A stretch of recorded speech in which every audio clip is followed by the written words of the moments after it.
항공업계가 길고 길었던 코로나19 암흑기를 드디어 탈출하고 있어요. 코로나 확진자 수가 정점을 찍고 감소세에 접어들며 정부가 직접 나서서 항공업계를 회복시키고 있습니다. 지난 3월 해외여행 입국자 격리 해제를 시작으로 5월부터는 국제선 항공편을 주당 100회씩 증편을 시작해 코로나 이전 기준 51%까지 회복시키겠다는 계획을 펼치며 항공불시 다시 살리기에 돌입을 했습니다. 그래서 눈에 띄는 변화는 바로 항공기업들의 주가 상승이에요. 항공기업들의 주가가 한 달 동안 모두 최소 15에서 20%가량 상승을 보여주며 양적 긴축, 고유가 모두 샤라웃을 외치며 삼성전자가 6만 전자라고 할 때 항공 혼자 나홀로 상승을 하고 있어요. 길고 길었던 코로나 엔딩이 보이고 나라님들도 나서서 직접 도와주기 시작하니 항공산업에 대한 기대감이 모이고 있는 것이죠. 자, 그런데 여행이 다시 풀릴 건 예상이 되지만 항공산업이 사실 사람들이 비행기만 많이 탄다고 잘 되는 산업은 아니거든요. 유가, 글로벌 경기, 국제 갈등, 전쟁, 공공성으로 인한 정부 규제 등 기업 업황에 영향을 주는 까다로운 외생 변수들이 도사리고 있어요. 게다가 코로나도 아직 완전히 끝난 것도 아니기 때문에 대한항공 주식을 사도 될지 말지 고민하실 분들이 굉장히 많을 거란 거죠.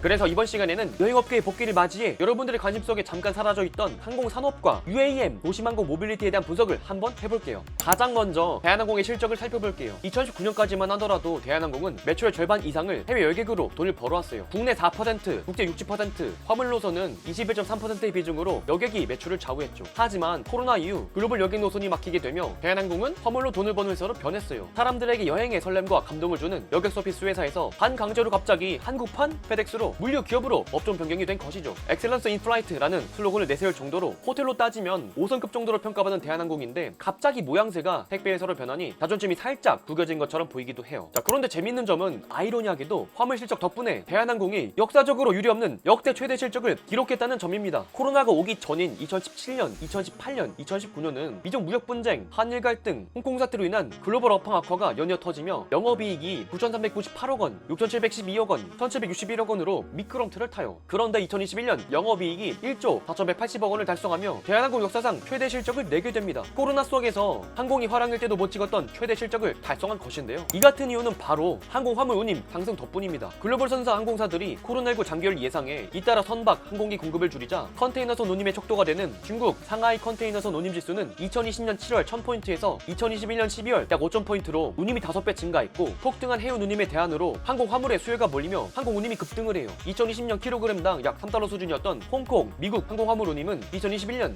12달러로 4배 가까이 급등하고 그 결과 화물 운송을 주력으로 했던 대한항공이 수혜를 보게 된 것이죠. 물론 대한항공도 가만히 앉아만 있던 것은 아니에요. 한 번 비행기를 띄울 때 조금이라도 더 끌어모으기 위해 영혼까지 끌어서 화물을 실을 수 있도록 여객기에서 좌석을 때 화물 기록 개조해요. 물론 화물을 추가 탑재할 수 있는 방안을 경영진과 국토부, 근로자 모두 고민하며 대안을 마련할 정도로 함께 상황을 타개할 전략을 마련하죠. 그 결과 2021년 대한항공 역사상 최고 실적을 낼 수 있었고 대한항공은 항공사 중 유일하게 3년 만에 경영성과급을 지급하는 기업이 될 수 있었죠. 물론 화물 운임의 상승폭은 영원하진 않습니다. 높은 운임 가격에 경쟁사들이 진입하기 시작한다면 시장 경쟁으로 인해 항공 운임은 원래대로 돌아올 수밖에 없어요. 지금의 화물 운임 상승을 의미하는 것은 대한항공이 코로나 종식 이후 여객 정상화까지 버틸 수 있는 체력을 길러준 것이에요. 근본적으로 대한항공의 견조한 펀더멘탈 기초 체력을 위해선 여객 시장이 받쳐줘야 합니다. 이 점에서 한편으로 정말 다행인 것은 우리나라 내수 여객 시장은 굉장히 고성장하는 시장이라는 거예요. 우리나라의 해외 출국자 수는 2015년 1,500만 명 수준에서 머물다가 2016년 이후 폭발적으로 증가하기 시작합니다. 2016년 2,200만 명, 2017년 2,600만 명, 2018년 2,800만 명 등 매년마다 10% 이상의 폭발적으로 해외 여행을 하는 사람들이 늘어나요. 1인당 국민총소득 GNI가 3만 달러에 가까워지며 자연스럽게 국민들의 가처분 소득 규모가 늘어났고 한국의 경제 고도 성장 시절에서 이제는 본인들의 삶을 즐기는 풍토가 늘어난 것이죠. 참고로 인구 5천만 명 이상이면서 1인당 국민소득이 3만 달러 이상인 나라는 전 세계에서 미국, 독일, 영국, 일본, 프랑스, 이탈리아 등 6개국 뿐이에요. 한국 경제가 고성장을 하면서 GNI가 3만 달러를 달성하며 말로만 들었던 선진국들과 같은 윗공기를 마시기 시작한 것이죠. 욜로, 플렉스 등 내 즐거움을 위해 돈을 아끼자는 소비층이 유행으로 번진 것도 이 시기이기도 하고요. 나름대로 한국의 경제 성장에 따라 가처분 소득이 늘어나며 항공에서 쓰는 지출 비용이 늘어나고 있고 코로나로 인해 급냉한 항공시장이지만 점진적으로나마 다시 회복할 수 있다는 기대감과 시장 상황의 잠재력이 조성이 되어 있어요. 우리 기억 속에 사라진 항공이지만 충분히 매력적인 산업이란 것이죠. 물론 사람들이 여행만 간다고 해서 비행기 타는 사람들만 늘어난다고 해서 지금의 상황이 해결되는 것은 아니에요. 항공산업은 유가, 글로벌 경기 악화, 국제 갈등, 전쟁 등 세계 경기에 상당히 탄력적으로 반응합니다. 아무리 보복여행 수요가 폭발하고 화물로 최대 실적을 달성한다 한들 코로나 이후 또다시 다가올 변수에 대응할 수 있는 신사업 발굴, 사업 다각화가 마련되지 않는다면 기업 가치 상승을 기대하기는 냉정하게 말해 어려워요. 그래서 여객 외에도 외생 변수에 비탄력적인 안정적인 사업 기반 마련이 촉구되어야 하는 것이고 그 사업이 무엇인지에 따라 대한항공의 기업 가치 미래 향방이 갈릴 것입니다. 하지만 사실상 대한항공이 항공산업의 산업의 올인이기도 하고 나름 다각화한다고 했었던 호텔도 싹 다 매각한 상황이라 지금까지는 대체 사업 다각화의 갈증을 어떻게 풀을지는 언제나 미스터리였습니다. 그런데 최근 4월 11일 대한항공이 국토교통부에서 주관하는 도시망공교통 UAM 감시정보 획득체계 연구 개발에 착수한다고 밝히며 수수께끼로 남았었던 대한항공의 미래신 성장 동력의 비밀이 풀렸습니다. 바로 대한항공의 UAM 진출이 기정사실화가 되며 또 한 번의 슈퍼 성장을 기대해볼 수 있게 되었는데요. 대한항공이 연구 개발하는 도시망공교통은 도심 내에서 활용이 가능한 항공기로 승객이나 화물 등을 운송하는 차세대 교통체계를 말합니다. 운항사가 비행계획, 비행감시 및 스케줄 관리에 사용하는 시스템으로 기상, 공역, 통신, 버티포트 등 운항을 위한 부가 정보를 제공하죠. 비행 준비부터 종료까지 모든 과정을 관여하는 시스템으로 도시망공 교통의 안전 운항 여부를 확인할 수 있는 시스템입니다. 모건 스탠리에 따르면 UAM 시장 규모는 2020년 70억 달러에서 2040년 1조 4,740억 달러, 우리 돈 1,651조라는 200배의 시장 전망을 전망했습니다. 전세계 여행용 PAB 운행 대수가 2035년 적게는 3,000대에서 많게는 43,000대로 예상이 되며 커지는 시장 크기만큼이나 고도화된 교통체계 시스템이 필수 불가결하게 될 것입니다. 대한항공이 UAM 시장에 진입한 이유는 교통 패러다임의 변화 속 성장의 촉매제를 잡기 위한 판단을 한 것이죠. 하지만 여기서 의문을 제기할 분들도 분명 계실 것입니다. 지금도 교통체증이 있긴 하지만 지상의 자동차나 기차, 지하철 등 충분히 교통수단이 잘 정착이 되어가고 있는데 이런 UAM이 과연 시장이 커질 것인가? 라는 생각이 충분히 들 것 같아요.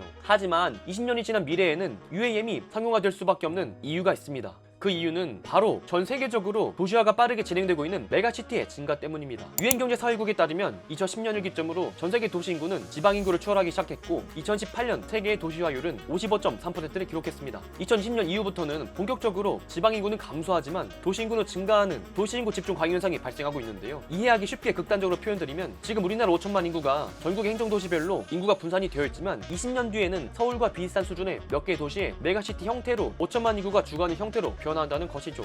세계에서 인구가 가장 많은 도시는 일본 도쿄로 3,747만 명에 달했고 인도의 델리가 2,851만 명, 중국의 상하이가 2,558만 명, 대한민국의 수도 서울의 경우도 996만 명으로 1,000만 명에 육박하고 있습니다. 1990년까지만 하더라도 전 세계에 1,000만 명 이상이 거주하는 메가시티는 10개에 불과했지만 2018년에 33개로 증가했고 2030년에는 43개에 이를 것으로 전망된다고 합니다. 2050년이면 전 세계 도시화율은 68.4%를 전망이고 우리나라 역시 2050년 86.2%에 달할 것으로 예측이 되고 있죠. 하지만 근본적인 문제는 이런 메가시티 증가에 걸맞는 효율적인 교통체계가 아직까지 마련되지 않았었다는 점입니다. 도시의 인구 집중 현상이 탄생시킨 메가시티이지만 인구 과잉 집중으로 교통 문제가 필연적으로 이어질 수밖에 없는 상황에 맞닥뜨릴 것이죠. 게다가 교통 문제는 교통에서 끝나지 않고 에너지 낭비, 환경오염, 소음 발생 등 연쇄적으로 또 다른 도시 문제를 발생시키며 각종 사회적 비용 발생을 초래할 것입니다. 물론 정부 지자체적으로 이를 줄이기 위해 지하철과 대중교통 등을 증대하며 교통 문제를 줄여나가려 하고 있지만 이미 지상에는 각종 건물과 시설이 지하에는 지하철, 상하수도관, 가스관, 통신망 등이 가득 차 있고 막대한 비용을 쏟아부어 지상과 지하에 신규 교통망을 확충해 나가는 것은 임시방편 대책에 불과할 것입니다. 즉 도시 교통 문제 해결은 도시 전체 거주 적합성을 위해서라도 반드시 해결해야 할 과제인 것이죠. 필연적으로 변할 수밖에 없는 시장이고 대한항공은 안정적으로 성장할 UAM으로 진출을 해 항공산업의 리스크 해지를 노리고 있는 것이고요. 게다가 좀 더 주목해야 할 점은 대한항공이 나름 이미 과거부터 UAM 사업에 진심이었다는 점입니다. 현재 현대차 그룹과 협력을 맺으며 UAM 산업에 뛰어들고 있는 한국항공우주를 2006년, 2009년, 2012년 세 차례나 인수를 검토할 정도로 UAM 산업에 대한 관심도는 과거부터 있었어요. 이번 UAM 연구 개발이 단순한 주가 올리기를 위한 키워드 파리가 아니라 진짜 코로나로 한번 가라앉았었던 대한항공을 다시 한번 살려볼 필살 비기로 여겨지고 있는 것입니다. 즉 이번 대한항공의 UAM 산업 진출은 항공여객 산업의 특성인 글로벌 사이클적인 리스크를 해지하고 안정적인 수익을 창출하는 하나의 신성장 동력으로 삼겠다는 것입니다. 세계는 메가시티화가 되고 있고 운송수단 역시 1차적인 자동차, 기차 등에서 진화할 때가 다가오고 있습니다. 테슬라의 CEO 일론 머스크가 전기차를 만드는 회사임에도 불구하고 하이퍼루프, 터널루프 같은 차세대 교통수단을 만드는 이유가 괜히 있는 게 아니에요. 그러니 우리는 다가오는 항공산업의 재개와 메가시티를 통한 UAM의 활성이라는 두 가지 방점으로 대한항공을 다시 바라봐야 해요. 단순한 여객회사가 아닌 미래시대 모빌리티 힘을 발휘할 기업으로 바라보고 기업의 밸류에이션을 다시 한번 체크해보면 좋을 것 같습니다. 오늘의 영상은 여기까지입니다. 영상의 내용이 좋았다면 구독과 좋아요 한 번씩 부탁드리도록 하겠습니다. 알림 설정까지 하신다면 유튜브 토리잘에 영상이 올라오는 대로 바로바로 시청하실 수 있습니다. 그리고 전 여러분들의 모든 댓글을 달고 있습니다. 오늘 영상을 보시고 의견이 있으신 분들은 댓글로 남겨주시면 저 역시 의견을 공유하도록 하겠습니다. 그럼 저는 또 다음에 좋은 영상으로 찾아뵙도록 하겠습니다. 존경하는 구독자 여러분들, 그럼 다음 시간에 또 만나요. 안녕!